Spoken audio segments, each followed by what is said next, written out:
आरिफ साहब, आपका क्या तज्जिया है? ये कोई एग्रीमेंट वगैरह, क्योंकि मजबूरी तो इस वक्त थी, there was no other option, IMF के पास जाने ही जाना था, तो आपको लगता है कि ये ठीक है, अच्छा माहदा है?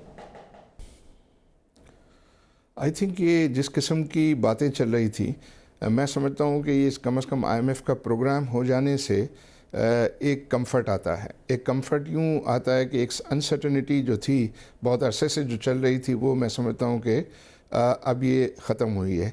और जिस तरीके से जो जो प्रेस रिलीज़ मैंने पढ़ी है IMF की, उसके अंदर तो जो टर्म्स मुझे नज़र आए हैं वो आई थिंक जो जो जिस किस्म की खौफनाक बातें हो रही थी उसके मुकाबले में मुझे सॉफ्टर लगती हैं। आपको क्योंकि कौन सी उन्होंने चीज़ जो सॉफ्ट सबसे लगी? बड़ी जो है प्राइम डेफिसिट, मुझे प्राइम डेफिसिट जो उन्होंने 0.6% अलाउ किया है, ये मुझे लग रहा है कि पाकिस्तान ने पिछले पीरियड के अंदर जो है वो प्राइम डेफिसिट जो है वो ज़ीरो भी अचीव किया है।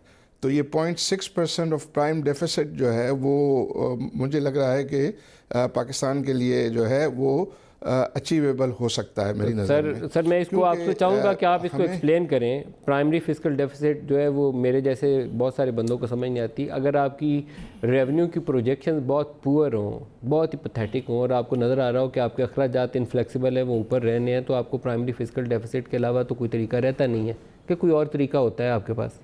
देखें, यानी मैं जो इसको इंटरप्रेट करता हूँ वो ये है कि प्राइम डेफिसिट का मतलब ये है कि आपके रेवेन्यूज़ माइनस एक्सपेंसेस जो हैं उसका डिफरेंस बिफोर जो है वो आपका डेट सर्विसिंग से पहले पहले जो डेफिसिट है वो उन्होंने 0.6% आपको So अलाउ that किया shows है। you are not मुझे ये optimistic about your tax revenues. That is the only indication I got.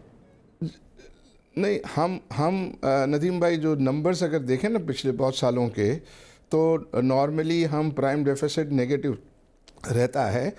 लेकिन हमने पिछले 5 सालों में ऐसा भी साल आया है कि जिसमें हमने प्राइम डेफिसिट जो है वो ज़ीरो देखा है। यानी जितनी भी हमने बोरोइंग की है वो सिर्फ हमने डेवलपमेंट एक्सपेंडिचर के लिए जो है वो बोरोइंग की है।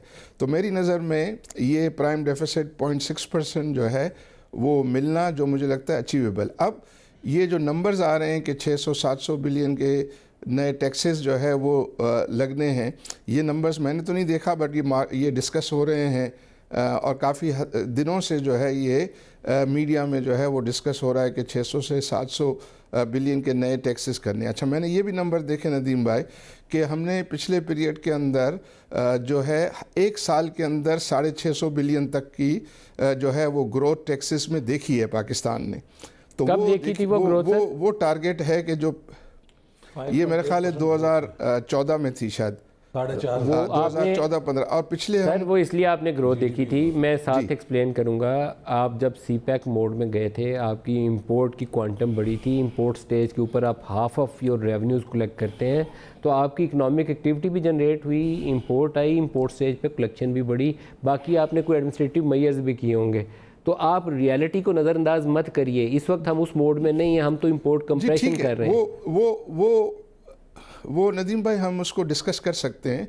इन what I am trying to say कि पाकिस्तान ने खुद ये नंबर्स देखे। मैं तो सिर्फ वो आपको बता रहा हूँ ना कि हमने पिछले अगर कुछ सालों का आप एवरेज लें 5 सालों का, तो हमारा एवरेज जो है वो रेवेन्यू ग्रोथ CAGR 15% रहा है।